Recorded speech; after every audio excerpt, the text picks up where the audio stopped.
still 3 minutes to noon. Okay. So good morning, everyone.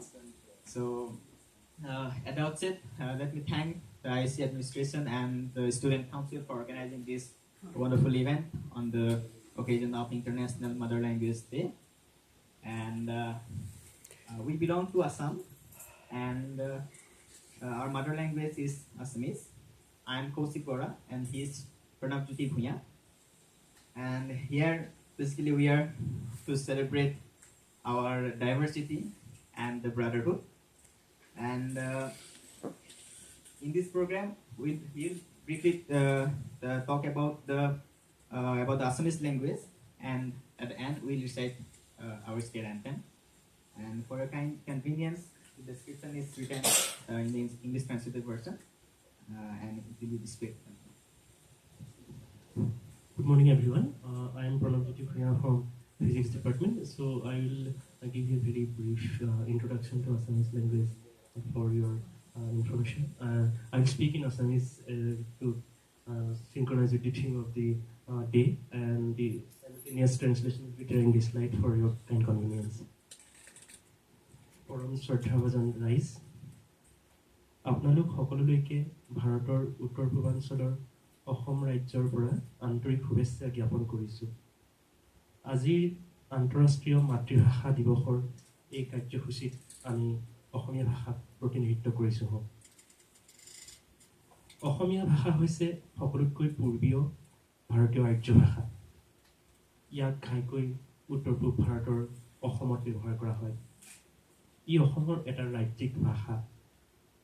সমগ্ৰ বিশ্বত অসমীয়া ভাষী লোকৰ সংখ্যা প্ৰায় 2 কোটি। লগতে উত্তৰ পূৰ্বাঞ্চলত এক সংযোগী ভাষা হিচাপেও অসমীয়া প্ৰচলিত হৈ আহিছে।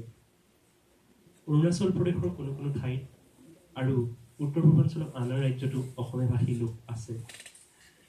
অসমীয়া ভিত্তিক নাগামিজ নামৰ এটা মিশ্ৰিত ভাষা নাগালেণ্ডত ব্যাপকভাৱে ব্যৱহাৰ হয়। অৰুণাচল প্ৰদেশতো নেফামিজ নামৰ অসমীয়া ভিত্তিক এক মিশ্ৰ ভাষা আছে।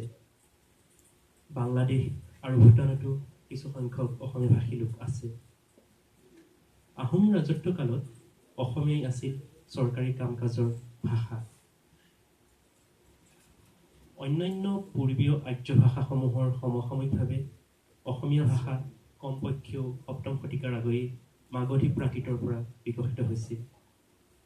মাগধী প্ৰাকৃতৰ বিকাশ বৈদিক সংস্কৃত সদৃশ, কিন্তু তাতোকৈ পুৰণি উপভাষাসমূহৰ পৰা হৈছিল। অসমীয়া শব্দটোৰ ইংৰাজী ৰূপ হৈছে আছামিজ। অসমীয়া সাহিত্য ভাৰতৰ সমৃদ্ধিশালী সাহিত্য গোষ্ঠীসমূহৰ অন্যতম।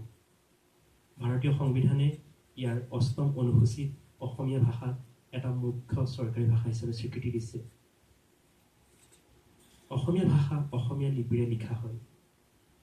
বিদগ্ধ চীনা পণ্ডিত হিউৱেন চাঙে জ্ঞানৰ সন্ধানত ভাৰতলৈ পৰিভ্ৰমণ কৰিছিল আৰু তেওঁৰ ভ্ৰমণ কাহিনীত লিখিছিল যে অসমীয়া লিপি কমপক্ষেও 5ম শতিকাৰ পৰাই প্ৰচলিত হৈ আহিছে।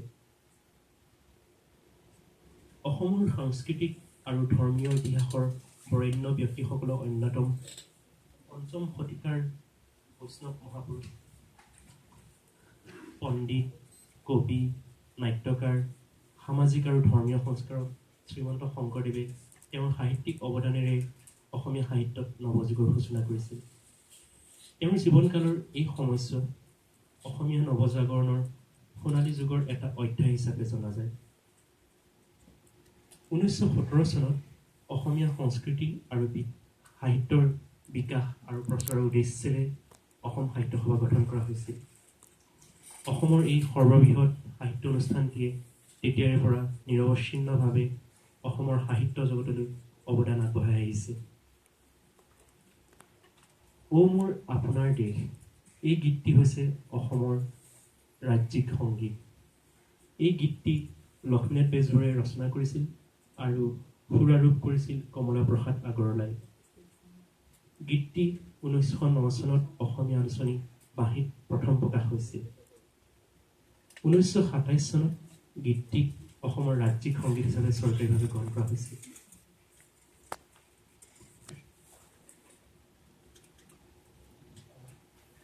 আমি এতিয়া অসমৰ জাতীয় সংগীত পৰিৱেশন কৰিবলৈ আগবাঢ়িছোঁ so now we'll just recite the state anthem and this song was written by Lakshminath Tezpura who is one of the tallest figure of Assamese literature of all time and the tune was composed by Kamala Prasad Agarwala and this song was officially adopted as the Assam state song in 1927.